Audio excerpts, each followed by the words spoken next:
So 39 years ago, almost to the day, a little bit longer than 39 years ago, you started the Vanguard Group.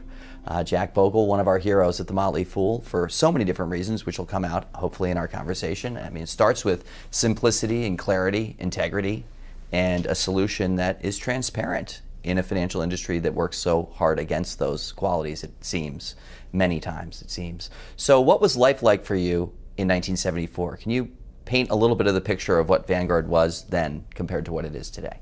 Well, sure, and this will not be very surprising to anybody that's ever started what we call in the modern age, didn't use the term then, a disruptive technology. And we were shrinking.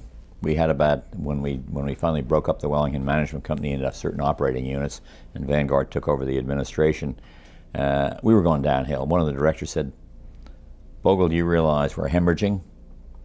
Realized that we had money pouring out, more money going out than coming in for 83 months. So you've got to be kind of blind, you've got to be kind of stupid, and you've got to think that it's great news when a month's cash flow goes from $20 million out to $19 million out. Everybody condemned the index fund.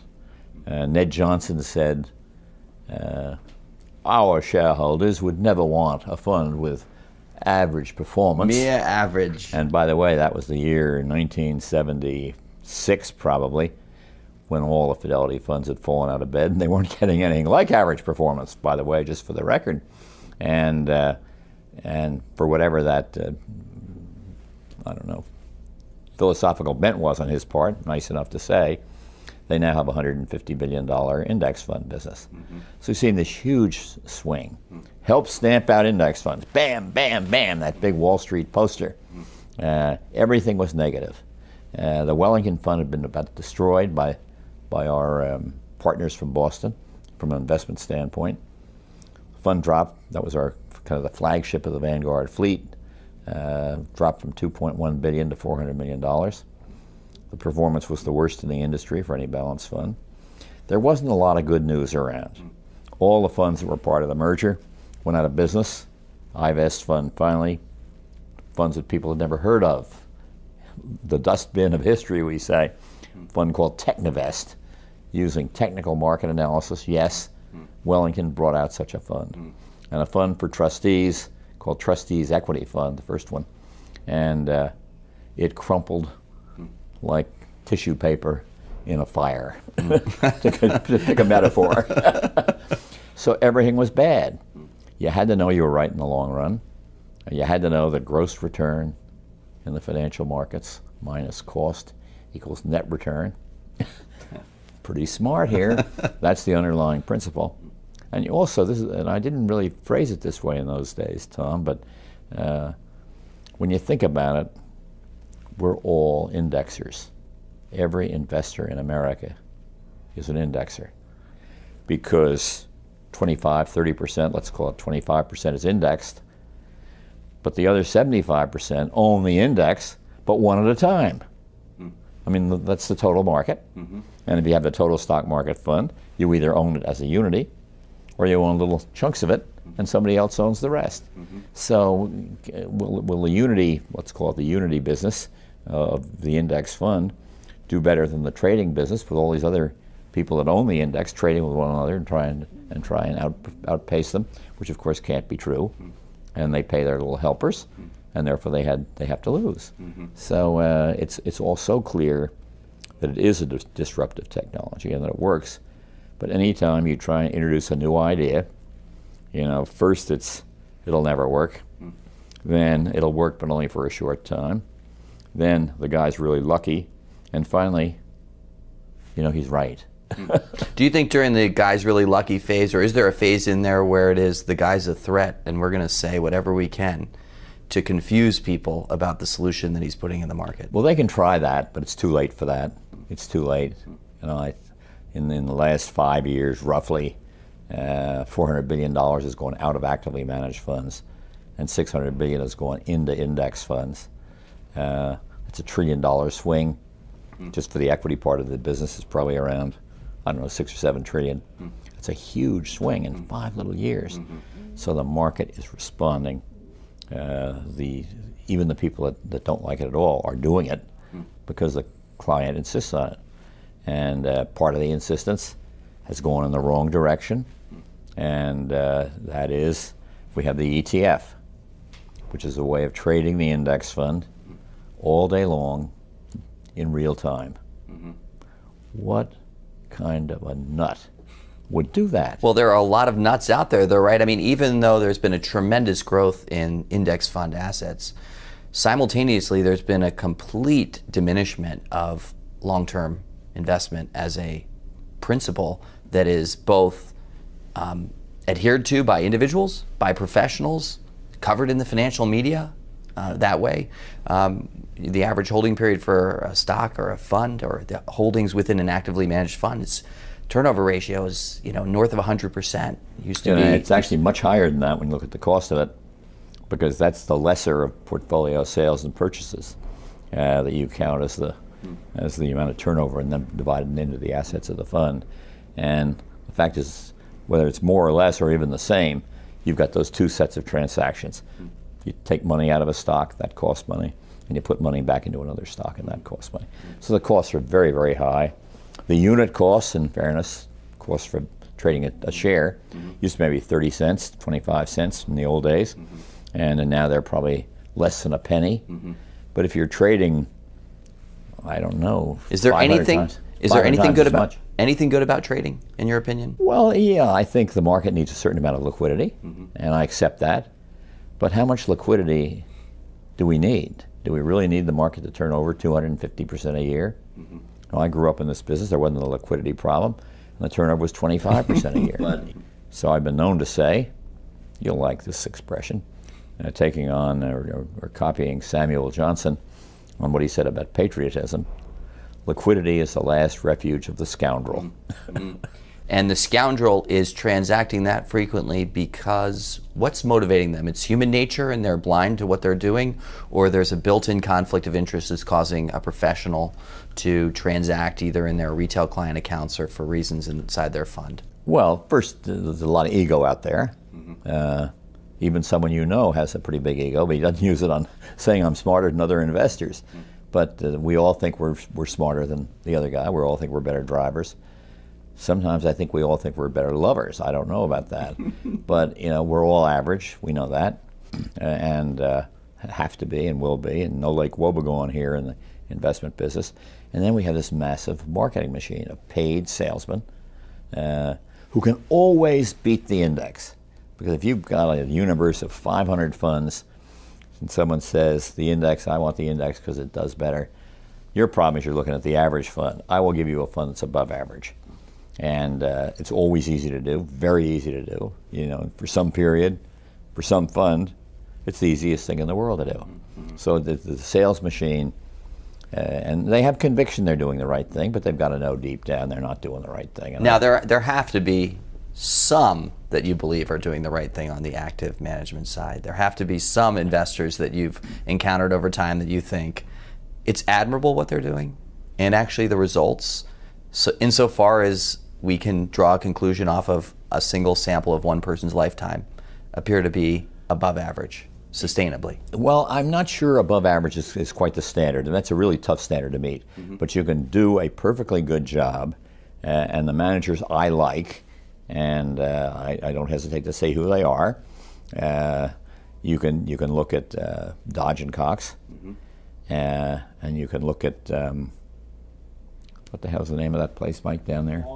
Longleaf. Yeah, love that. You can look at that. I'm going to clip that out. We're going to push the volume up on that. And you can look at Longleaf, and there are probably a number of other small firms. Yeah. What is their what's so good about them? They are in the business of investment management and not in the business of marketing. This has become a great big marketing business, and they stick to their guns and they manage money. They slip, they stumble, they err, they make mistakes. This is a business for all that. But in the long run, I would bet on someone whose business is trying to be a professional investor, not a trader, someone whose business is trying to serve you rather than serve the marketplace.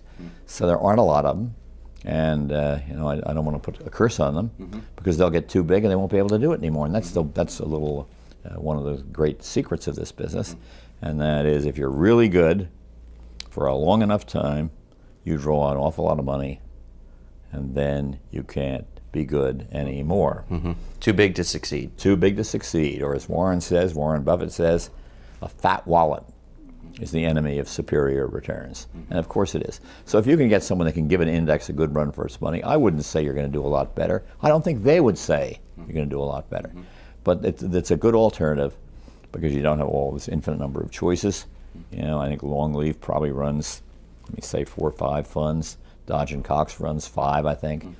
And yet the rest of us Fidelity runs 260 funds. Vanguard runs, I think it's around 170. I'm not sure anybody really knows. And that's tough on a whole lot of levels. Can you describe fundamentally how an index fund works for somebody who's watching and owns a Vanguard index fund?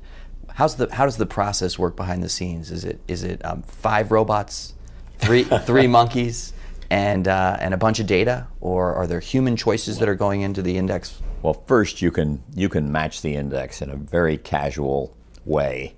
Just if I don't know, Microsoft is 2% of the index, you just put 2% of the portfolio in Microsoft. And then the same thing is true of every other fund. Not very complicated. And if you don't do it with great professional skill, all kinds of quantitative support, you will do a perfectly good job, but not a perfect tracking job. In the long run, you'll match the index, but you might beat the index by 50 basis points, half of 1% in a year, and lose to it by 0.5% in another year. The tolerance is very small. But people like to see, or investors like to see, a tight tracking.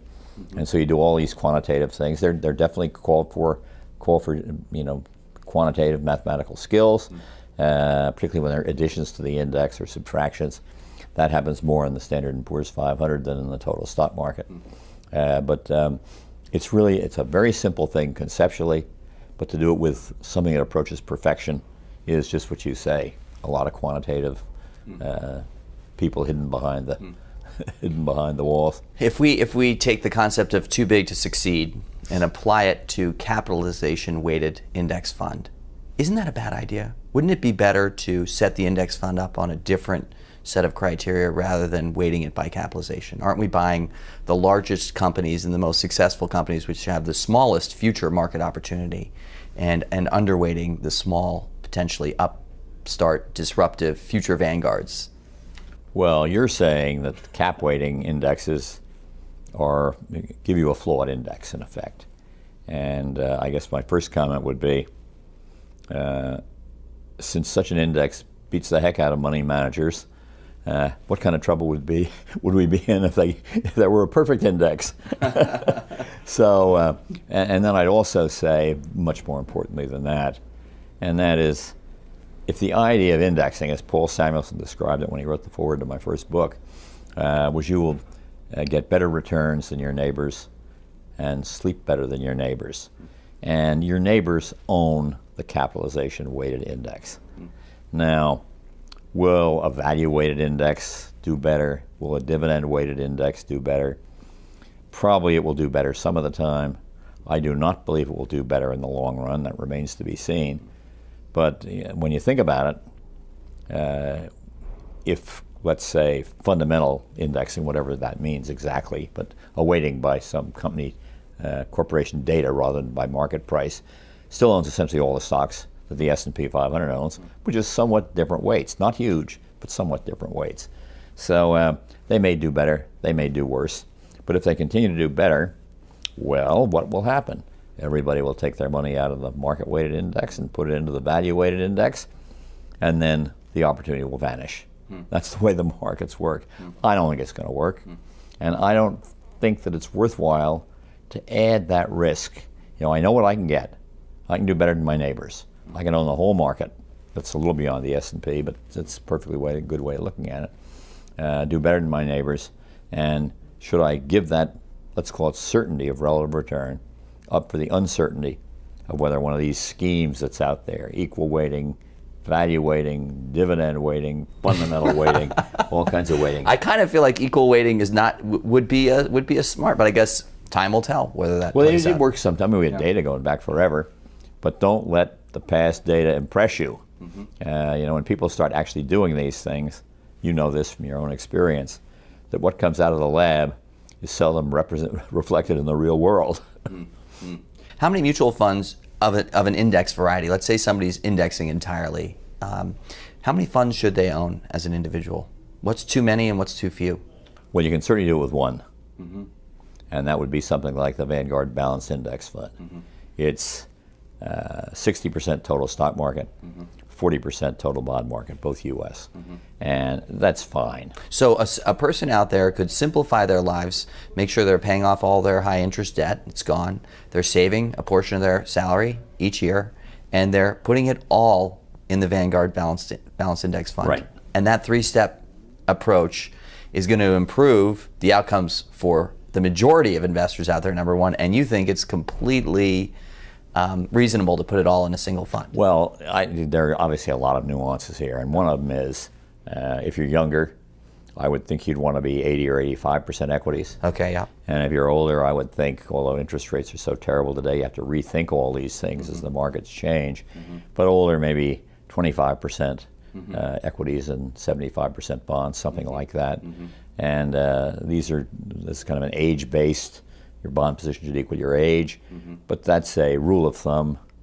And interestingly enough, it shows a gap in the kind of the way these target date funds that are very popular today are structured, because they ignore the fact that 85% of their shareholders have Social Security. And a Social Security, when you begin it, has a capitalized value of maybe the stream of future payments you will get is capitalized at around, let me say, $350,000. If you have $350,000 totally invested in an equity index fund, you're 50-50. Now, you don't look at it that way, and your behavior may get you in trouble that way because I got too much in stocks. But what people should be doing, honestly, Tom, is stop looking at the silly stock market every day and look at the cash flow they get. And in a Social Security, those payments are going to continue. They're going to grow with the cost of living.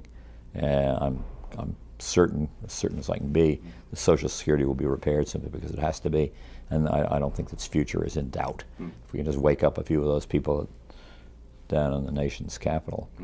And for stocks, you probably want to look at more of a dividend bias. You could buy a high yield dividend index instead of the total stock market index if capital flows. And that dividend, if you look at the stream of dividends, it makes the stock market look violently volatile. The dividend stream goes up, up, up. And the fact of the matter is there have only been two significant dividend cuts since 1925. One was in 29-32, and the other was a few years ago, 2007, 2009, when all the financial companies pretty much eliminated their dividends. We've already recovered from that. That's over. We're the S&P, Standard & Poor's Index, is paying more dividend now than it was before the drop. So you know, all of these things are clear in the past, and in a lot of ways that doesn't matter. But if you assume that American business grows, that America grows, that the dividend stream will keep going up. And as people ask all the time, corporations sitting on huge amounts of cash, so dividends should not be jeopardized, absent some real problem in the world and in the economy. And people should be aware of that. You know, nothing is a lead pipe cinch in this world. But you have, actually, it's sort of amusing. You have a couple of big risks out there. You know about the economy, you know about it, international kind of hanging on by its own. You know about the dollar, you know about the Federal Reserve buying all those securities and trying to bid the prices up of assets, not a particularly wise move. And you have to assess those risks and try to make some kind of a judgment, however difficult, about how they come out. But you also have to realize a couple of things. Well, that's the second set of risks is really the incomprehensible risks, like nuclear warfare or a meteorite hits the U.S. Well, or robots Robots begin to control our society. It won't matter whether you have stocks or bonds or anything else. So, club, you'll need a club. Yeah, just a club. So there are all kinds of big and small risks. Yeah. But as I've often said, we're sitting here knowing where the world is going into the hell in a handbasket. But people have been worried about that since the beginning. The knowns are not the known fears are not the ones to really fear. And so are you? And by the way, Jack, I truly can't believe that you're 84 years old. Are you 84% in bonds? No. Okay. No. Yeah. So you're violating your advice. Well, yeah, I'm kidding. That's my rule of thumb. Yeah. And of course, at 84, your Social Security doesn't have a capitalized value of $350,000 either. I like the next check to come in. My wife doesn't think we should take the checks, but we postponed them until we were 70, and we really got a nice. I can live on what I get from Social Security because we live in a fairly modest way, modest by the standards of, very modest compared by the standards of what you see in the financial world and corporate world, but pretty nice compared to the typical American worker. And so you start with a rule of thumb. And then you work back and then you got to think about, and I don't know, I haven't figured out, Tom, how to do it, but when I first introduced this rule, I can remember back in 1999 at Morningstar, I told them that I was reducing my equity position from about 75% of my holdings to, I think, 30% of my holdings. Because the stock market was selling at 35 times earnings, and the bond market was yielding 7%. And I looked at the transcript a while back, and I said, honestly, when I look at the math, I don't see why I would hold any stocks at all, because at 30 times, 35 times earnings, stocks were not going to give you a 7% return in the first decade of the 20th century. But now you look at the numbers and you're not really sure what to do about them. Well, now, my own position is that stocks are more or less fairly valued, probably a little on the high side, but more like, depending on whose numbers you're using, 15 to 17 times earnings, maybe 18 times earnings. It's a long way from 35, half. And bonds are not yielding 7; they're yielding, depending on what you want to look at, 3%, 2.5%, 3.5%, depending on corporate government mix, maturities, and things of that nature. So you have to think a little bit differently. But I have not done anything about that. I don't change my portfolio. I want to talk a little bit about financial advice and how that side of the business works, because Vanguard is at least perceived to be exclusively a mutual fund company. So a lot of individuals are trying to figure out how to put a portfolio together. It's helpful to hear the number of funds that you would put into an account for an individual, and it's relatively small and should be manageable and a decision that an individual can make on their own. But yet many people come to their finances and say, please, Jack, just do it for me. Like, I'll literally give you the authority to make all transactions in my account. I don't want to know anything about it, which of course sets up a lot of people to be taken advantage of by financial advisors. So what do you think of the financial advice side of the decision-making process for an individual? First, let me just take this, maybe you think it's kind of a nuance, but I got a letter from a shareholder the other day saying, you keep telling me you only need 3 or 4 funds, why do you have 170? And I took the simple example for him. We have like 60 bond funds, 60. Why is that? Well, we invented or created or developed a system of, you tell us the maturity, how much risk and how much income you want. So you get short, medium, and long, and also a couple of variations around that. And then in the municipal area, you only have the funds themselves, but you do in different states. And then we get some bond index funds, and we probably have 60 bond funds out there. So an investor either has to know and do the math. Should he be in municipal bonds or in taxable bonds? Very important decision. And right now, municipal bonds look very attractive simply on the numbers, those kind of numbers. And then you have to decide how you want to balance risk and return. Obviously, the higher yields, no matter how depressed they are in long bonds, but the greatest risk is there. And the lowest yield is in short, but the greatest principal stability is there. So those are decisions investors really have to think a little bit about. It's not just, I mean, you can buy the bond index to be sure, and that turns out to be an intermediate term bond fund, in fact, and that's perfectly satisfactory. But we kind of nuanced ourselves to death a little bit, and you should, in terms of taxable and tax exempt, deal with that issue. And I'd say, to simplify, most investors should be in tax exempt, just because they yield significantly more than treasuries, even before you take into account the tax exemption. So I think they're attractive, and maybe you want some treasuries there as your bulwark, and you can buy a treasury bond fund. And it gets to be a little nuanced. I think the interesting question is, if you want financial advice, how much should you pay for it? I mean, let me give you an interesting little piece of math. I look at the stock market investment return as a 2% dividend yield at the present time, low but not nearly as low as the 1% we were, and a 5% earnings growth. That's a 7% investment return, and over the next 10 years I don't think it's going to go up because of higher PEs, or down because of lower PEs, not down much anyway, and so there won't be any speculative return by my reckoning. So we've got 7%. That's nominal. And so we go to real. And if we're lucky enough to get 2% inflation, that's 5. And the typical fund manager is taking 2. That's 3.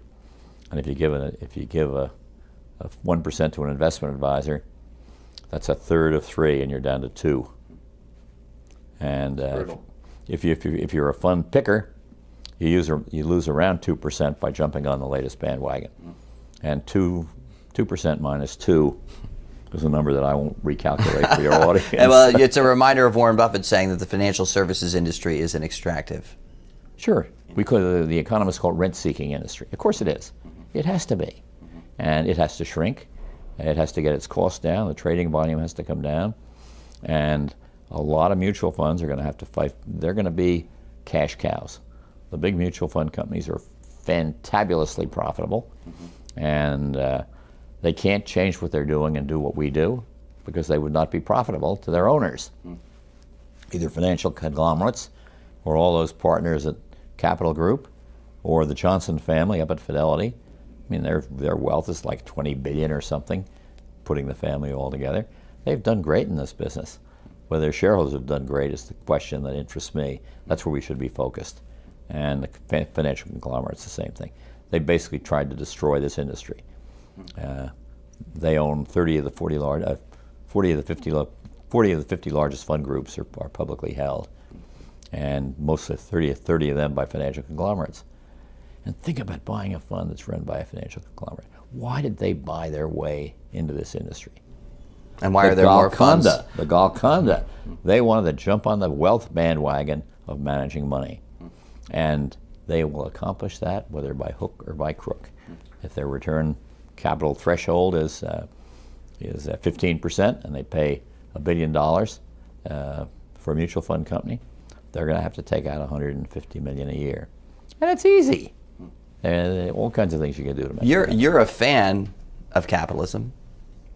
So if we look in the marketplace in finance and compare two actors out on the stage, one of them is a fee-only fiduciary financial planner with a basic flat fee dollar amount that sits down and builds a Vanguard-based index low-cost portfolio, acting as a fiduciary. The other is a financial advisor or broker. I'm reminded of 3 that came to a book signing in San Diego years ago of ours and said, you talk about the Vanguard Index Fund. It's really funny you say that. We now manage money. We've left the firm that we were at. In their case, they were at Merrill. And they said, we couldn't sell the index fund to our clients because we couldn't make any money on it, but we all owned it ourselves. So it's almost it's the complete reversal of the fiduciary. It's like I will be fiduciary for myself, and then fiduciary with my relationship with you is, hey, if you buy it, if you're willing to buy what I'm selling, then I haven't done anything that I should feel badly about. So the reality, though, in the marketplace is that the first actor, the fee-only financial fiduciary, is living a relatively lean, existence in terms of the financial makeup. And the VP of the big investment firm has a country house, is making $1 million a year selling load funds and a whole bunch of booby traps in the portfolio to keep you locked into different products. So how do you observe, and what conclusions do you draw about capitalism given that? Well, capitalism is very funny, has a very funny manifestation when you get to the fiduciary duty of managing other people's money. You know, most systems, particularly when you begin with a new idea, for example, if you want to get it sold, you pay the salesman a lot of money, you advertise a lot, and you deliver 70 cents on the dollar or something like that. And in an investment business, the investment business is really a business of sort of mathematical candor. You can't hide. You know, if you're selling a Mercedes-Benz, the salesman is selling it, he's going to say, look at the value you're going to get. Your neighbors are going to be envious, blah, blah, blah, whatever it is. And you'll like the diesel fuel, or the door slams nicely, or it's got a great sound system, or with air conditioning, I don't know what. But in the financial business, value is one thing, dollars. It can be measured, unlike all these esoteric things that characterize capitalism. And once you get to measuring value, the problem becomes a very simple mathematical problem. Now, how do you get people to focus on that is a good question. How do you get them to focus on the role of cost in that is a good question. How do you get them to think about the long term? Because in 2 or 3 or 4 years, the difference in cost, let's face it, just doesn't matter. But over your investment lifetime, getting the market return in an index fund, or almost the full market return, compared to paying 2%, which is roughly the right number for a managed fund, means that you get, in the latter case, about 30 cents on the dollar that you get from the end. 30 cents. But you got to look at 40 or 50 years. But these young people today, say they're 25, 50 years is 75. That's too short. They'll live to 95. They should be looking at 70 years. And these numbers just get further and further apart. So, you know, you do need, a lot of people need help. There's no question about that. But I think we have to rethink how we pay for that help. You know, maybe that 1% is much too high. All of 1%, if you have a client with $25,000, 1% probably isn't nearly enough. So I think eventually you'll have a fee-for-service kind of thing, like typical professional service, lawyers, accountants, and so on. Neither profession of which I'm not particularly smitten with, have gone that way, and that's the way they conduct their business. And it's more of a professional approach than a business approach. But don't try and get me to tell you there are easy answers to this. You need help out there. People need their hands held. There's no question about that. And paying a little bit for it is probably better than doing nothing, just trying to do it yourself. And the worst thing of all is not investing at all. That is the one guarantee we have in the financial business. Well, there are actually two. One is if you buy the index fund, you'll get the market return, and guarantee two is if you don't invest, you will get nothing. One of our members, Neil, wants to know what you think of, well, let's take the family that I was raised in, which taught us from a relatively early age to buy stocks directly.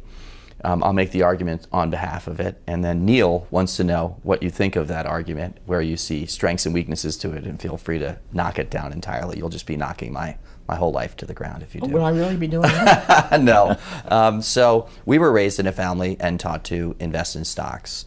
It was a low-cost alternative, a one-time payment, and we were taught to, I guess one of the primary pieces of advice I give to any investor who's buying stocks is double your holding period right now.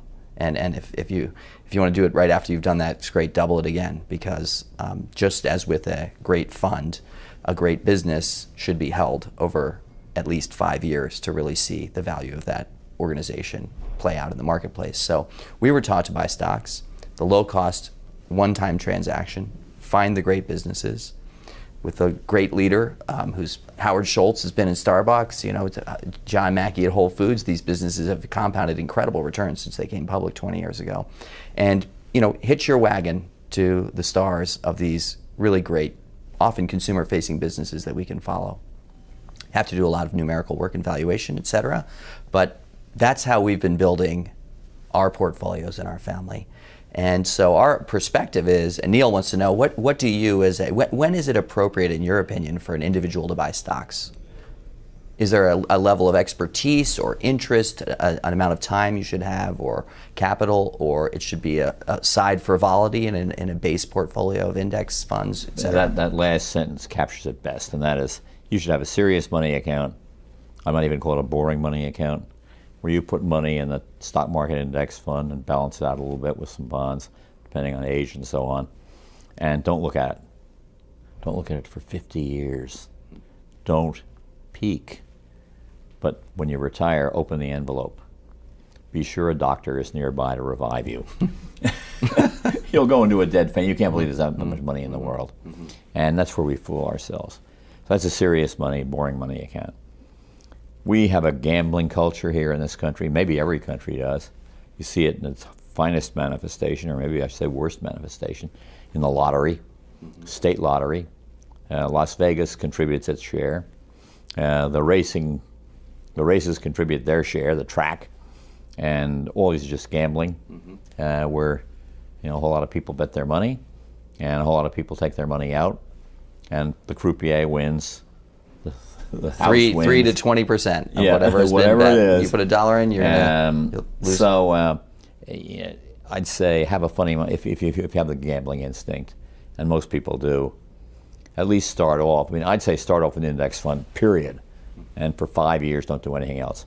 And then look around and see what's happened in the 5 years. See how it felt when the market dropped 50%. See how it felt when it came back. And those 5-year periods are going to be very different for one investor and another, but because they're all over time. But then when you get there, 5% in the funny money account. What would have happened to Warren Buffett if he had done that? He would have a tremendous amount of value would not have been created by his understanding and ability to evaluate a business for investment. Well, name two. Well, Longleaf. You mentioned Longleaf, Dodge and Cox. But they don't have the sensational returns. They may probably have something above par returns, but maybe a little bit below par from time to time. So, and then don't forget in Warren's case, he wasn't running a mutual fund. The mutual fund is a badly structured business for investment management. We say, and this is the way it has to be really, you can take your money out whenever you want, and you got to be ready to put it in whenever you want. And so you ride on these waves of optimism and good performance, and the money comes in up here, and then reversion to the mean, which is a big part of my recent book, a big part of the final chapter of my recent book called Clash of the Cultures. And it's happened everywhere. It's happened in Magellan Fund. It's happened in T. Rowe Price Growth Fund. It's happened in our old iVest Fund. It's happened in Fidelity Trend Fund, which Ned Johnson happened to have run. It happened in CGM, all the hot funds. They were all in there for the last 25 years, and they all look like this. You put them over each other, looks like the Himalaya Mountains. The reversion to the mean is a constant pattern. For the individual, I'm just going to poke around here a little bit just to get your full philosophy. For the individual, it's unlikely that you're going to hit the mountaintop of the Himalayas with your portfolio. So you may not have to ever see the other side of the mountaintop unless you have so successfully invested that your personal account is moving up in a $1 billion Let's say you bought Magellan before it was for sale, which is where that record begins, by the way. There's a lot of phoniness in this business. But you're going to enjoy the mountain. And you're not going to know it's a mountain. But when that mountain gets up there, you think, my God, I found the Holy Grail. Now I'm really going to go all in. And now I'm going to go all out. So there's a lot of behavioral kind of stuff, not to use too fancy a word, in the mutual fund industry. Interestingly enough, Tom, there is no behavioralism in the field of stocks generally. How could that be? That is because I'm a dumb behavior. The guy that buys my stock from me is a smart behavior. We offset each other. I mean, it's not as if I can make a behavioral mistake without somebody else making a successful behavior thing, the other side of the trade. So I think we take a lot for granted. We listen to all these theories, and big, old, boring indexing is the answer. Have you ever bought individual stocks and or actively traded funds? And if so, what do you look for in those investments? Well, when I came into the business, I had friends in the brokerage business, and I bought this and that and the other thing. And then I had a broker. And he would tell me this was good, get out of that and get into that. And it wasn't that they did badly, which was, of course, what they did. But it was, I just couldn't stand to have my phone ring when I was trying to do my work. So I haven't owned an individual stock since, let me say 1960, I don't know exactly, a long, long time. I've never bought anybody else's mutual fund. Although I did buy like a nice backup investment for my son John Bogle's fund. Bogle, I guess Bogle Small Cap Growth. And so I did that, and it's done actually rather nicely, of course. He's very smart. And so that's about it. Even the most successful actively traded funds at Vanguard have a period of 3 years, sometimes even 5 years, where they underperform. But net, they've outperformed. If in the case of outperforming actively managed funds, that, let's just say, they have a few qualities that we probably both love: very low turnover, tenured leadership, a very fundamental businessly analytical approach. But even in those cases where the fund is very well run, or even Warren Buffett and Charlie Munger are going to have a period of a couple of years potentially where they lose to the market. What's the appropriate amount of time to hold something before saying this team doesn't really know what they're doing? Well, let me start off with I should explain Vanguard's philosophy as I implemented it, not as they necessarily do today. And that is very early after we closed Windsor Fund back in 1985. It was getting too big, and we started Windsor 2. And everybody said it would never do nearly as well as Windsor. And of course it's done better a little. They track each other very closely, so I don't want to make an issue about that. And then we had U.S. Growth, and that was run by Wellington. We decided we needed a new manager, and I wasn't so sure about them. So I did what set the standards for everything everything I did since then, and that is bring in another manager, and then another manager, and then another. So we have a lot of equity funds that have 5 managers. It's not that it's easy to pick 5 managers, but if you're comparing yourself with the universe of, let me say, large cap value funds, and there are 50 funds in that universe, 5 is going to have the same return. It's kind of a law of large numbers thing. So most of our equity funds have 5 to 7 managers. So there's not much premium on manager selection. You hope they will do well. We're happy to have a good year, be having a good year this year. But we'll have a bad one because that's the nature of the business. What you don't want is something that is so departs so far from the market, particularly on the upside. You don't like it on the downside, but on the upside, it draws money in. It brings in these investors who are looking for the next big thing, the next hot thing.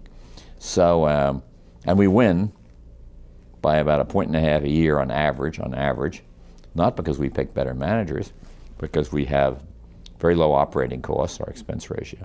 We negotiate the fees way down with the advisors, the fee rates, because the advisors are not starving to death in terms of the dollar fees.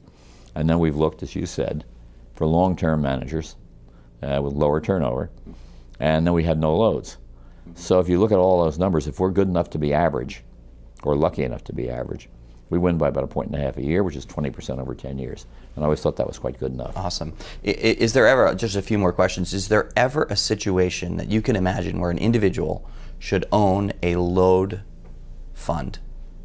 They've sat down with a financial advisor, and now they're watched this video and they're looking through their portfolios, we're talking, and they see a number of funds that their advisor has put them in that carry a load. Is there ever a situation they should be happy about that? I'd say unequivocally not. You can look back. The advisor's going to say you a load fund. He says this no load stuff is bunk. Here's the no load index, and this fund, even counting the 5% commission, which is roughly where they are today, although a lot of that has changed to advisory fees, and even with that 5% commission, we did 50% better. Well, hindsight is always 20/20. If they can't find a fund that beat the index, I don't know. They can't be very acute. They can't be paying much attention. It's the easiest thing in the world to do. But don't believe it. The past is not prologue. And actually, if you look at the numbers carefully enough and long enough and thoughtfully enough, you'll see the past performance of a fund is anti-prologue.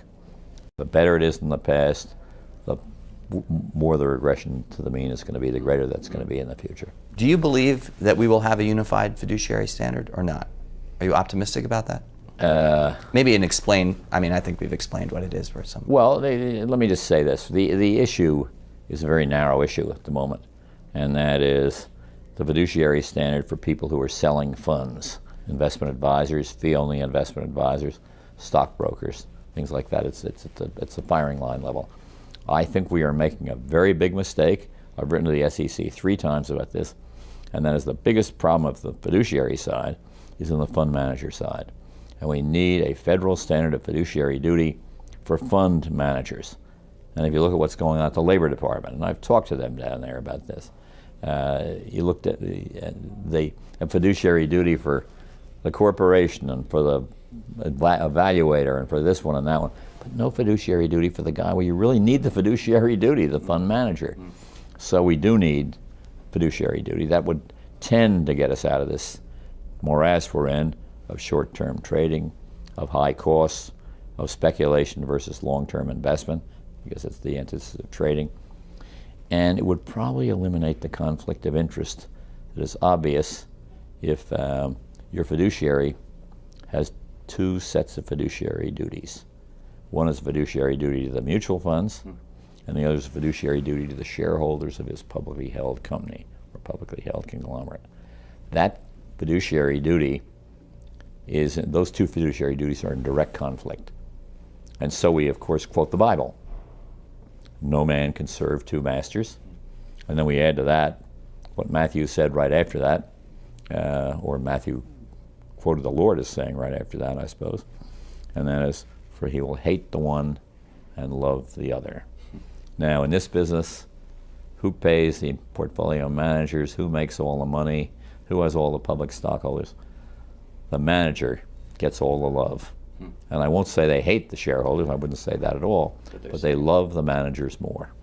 I want to just talk in the end a little bit about the fact that you've been a business leader. We talk about investments, but you started a company and ran that business, and it has $2 trillion in assets today and 14,000 employees. It's a massive, I mean, sure, it's way beyond what you would have dreamed of in 1974, Correct. Although I'm sure you're optimistic about your chances given the solution you'd created. But how do you evaluate talent, the people that you work with?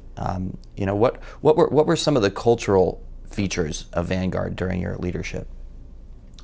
Well, one of them is exemplified by a story I tell about the time we got to around 200 employees. And I think, you know, we really ought to have a personnel department. Human resources is called now. Seems like a good idea. And I was, you know, really a dictator. So I looked around and tried to see who was not busy in the office. We were very strapped for being able to spend any money. And there was a secretary in the legal department, a very lovely woman. And I talked to our lawyer. We had one lawyer then, we have 140 now. This is called Progress. I said, you know, could I use her to run a little personnel effort, interview people? And he said, yeah, I think she can do that. So she got into my office. I'd like you to do this. Whatever you want, Mr. Bogle. So we talked a little bit, and she started to go out of the office. And she was about to walk out the door, and she turned around, came back in, and she said, you know, I want to do whatever you want me to do, Mr. Bogle, but I don't know what it is you want me to do. And I said, well, I'm not sure I know either. This is what happens when you're a very small company. And I had a lot of things on my mind, of course. And I said, I don't know what it is that I want you to do, but let's start with this. Hire nice people, and then make sure that they hire nice people.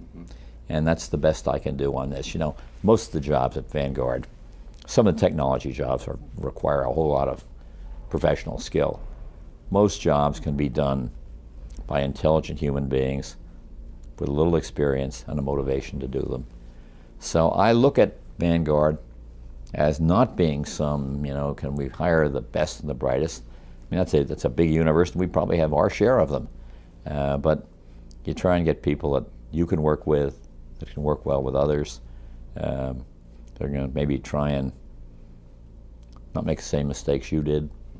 But it's, you know, the change from a little tiny organization, a little embryonic organization, where there is a captain and the rest of the oarsmen down below on the galley.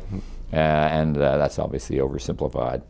But our mission is very simple. Our presentation is very simple. When you think of what we can explain to people what they should do in investing, It's right out of the proverbial horn book, the ABCs of the old days. And it works, it's understandable, and is guaranteed to give you your fair share of whatever returns the stock and bond markets are generous enough to give us, or mean enough to take away from us. There's a Gallup survey that shows that 7 out of 10 people going to work in America today basically say that they're indifferent or even downright negative about the organization they're working for. So in a funny way, in that rowboat scenario where we're all rowing together, in many organizations, more than half of the people don't even really care about what they're doing. So obviously you've found people who are passionate about the principles. Yeah, we have more turnover than I would like, but that happens at kind of these middle grade job levels. Our people are well paid, they've got terrific benefits, the partnership plans, they share in the earnings we generate for shareholders. And I still spend an hour with each Award for Excellence winner, a program I put in there all those years ago. And there are probably about 8 a quarter. So I get to sit down and talk to 8 people a quarter. It may not sound like much in an organization that big. 32 a year, 320 in 10 years, 640 in 20 years. So I feel I have a pretty good, now these are exceptional people, that's why they got the Award for Excellence, so I'm not kidding myself. But we have human conversations, talk about commitment, talk about opportunity, talk about the lack of opportunity, talk about anything they want to talk about. And they're among the most engaging and pleasant moments of my career. You're in the unique position of having run the company, and now sit as an observer of your creation. Succession is such a big issue for so many. We have a lot of small business owners that are at the Motley Fool and thinking about that. What have you learned, or what do you think about? I mean, you're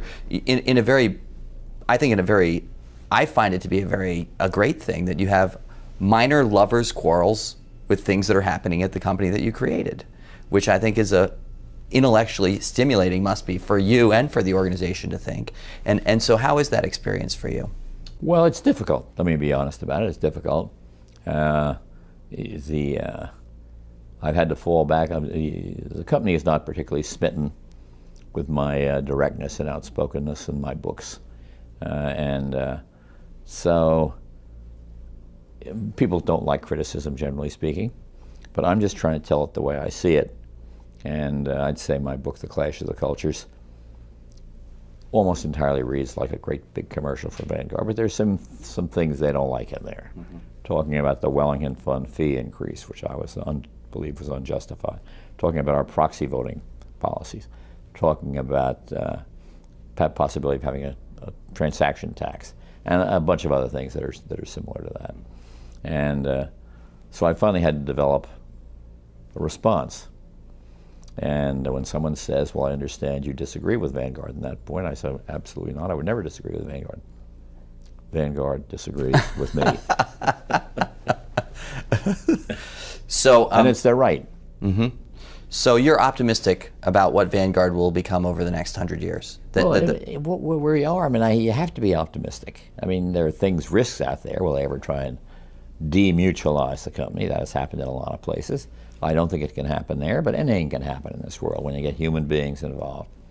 I think it's important, even as we maintain the letter or the implementation of a mutual structure, we have to maintain the spirit of that mutual structure too. And that requires some doing. You've got to keep your mind on the mission, that your mission is to serve day after day after day. It's very difficult to see anything that can get in the way of that, except some massive thing like a huge stock market collapse. It would not be good for us. And every once in a while we depart some of these new funds. I have a little question mark about, you must be betting they're better than an index fund. I wouldn't even look. I just say, I bet they're not, because nothing can be in the long run. So, I watch. I think people at Vanguard really, I don't want to overdo this, but I think they love me.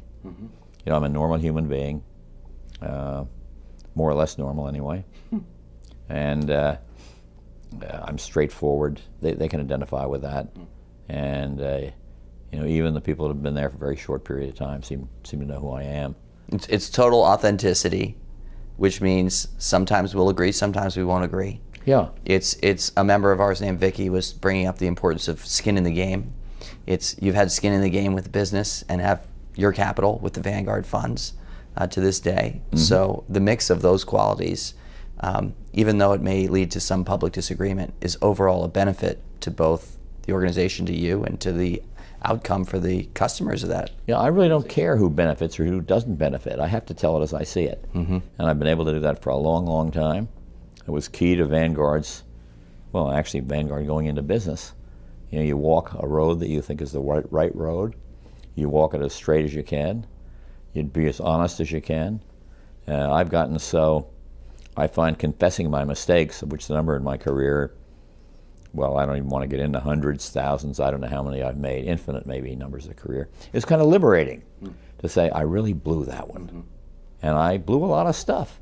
But the underlying thesis, if you will, the underlying concept, the underlying idea of owning the market, whatever the market may be, and getting your fair share, has worked and will work. Who else can say that about what's going on in their own company? Small failures all the way to great success. Yeah. My final question, how are you spending your time now? I mean, an incredible part of your story, which we haven't talked about, but when we've talked to you on the radio, about, you know, your human heart. How old is your heart right now? Well, my heart is, I got it when it was 26, and I've had it for almost 18 years. Mm-hmm. So you're younger than I am. 42, yeah. Mm-hmm. But I'm starting to feel a little more like 84. And you know, the trail in recent years has been a little difficult, physical trail. I've had some very profoundly serious problems, long hospitalizations. But you know, you go into them optimistically. You get out of my wife as a powerful support, and my kids are wonderful. And you get over the bumps. You're always optimistic. You know, the idea when you go into a hospital again is they put you down on the gurney and you just go, here we go again. And like the whole business of the transplant, my reaction is just the same, Tom. If I thought jumping up and down on the kitchen table and screaming and yelling about the unfairness of life would help my condition, I would do it. But it occurs to me it would make it even worse. So you kind of go along, you speak out with honesty. I mean, I'm not trying to say something to hurt somebody, but I'm not going to agree with something I don't agree with. And you know, I think Vanguard benefits from that immensely. You know, the shareholders, still close to a lot of them, still got a lot of correspondence, still writing a lot.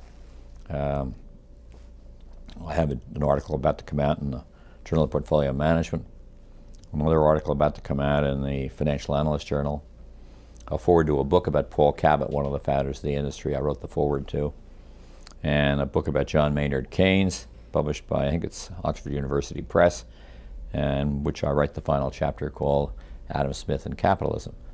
And I did a forward for John Wassick's book on Keynes, John Maynard Keynes as an investor. Mm-hmm. So I got Keynes, I got Adam Smith, I've got one of the industry's founders, I've got 2 academic articles, and I'm starting to worry that I'm going to run out of things to do. I don't think that's possible, Jack. And you know, anytime you need any extra work that you'd want to do, just come hang out with fools. Okay. Well, you've been a good fool, Tom. Well, it all started with Bogle's Folly, so there is. We're associated. We're bound by name. But yeah. Jack Bogle, thank you so much for taking time, and we could continue this conversation for another hour, but let's let you get on with your day. And we tire. Thanks, Jack. Tom, very much.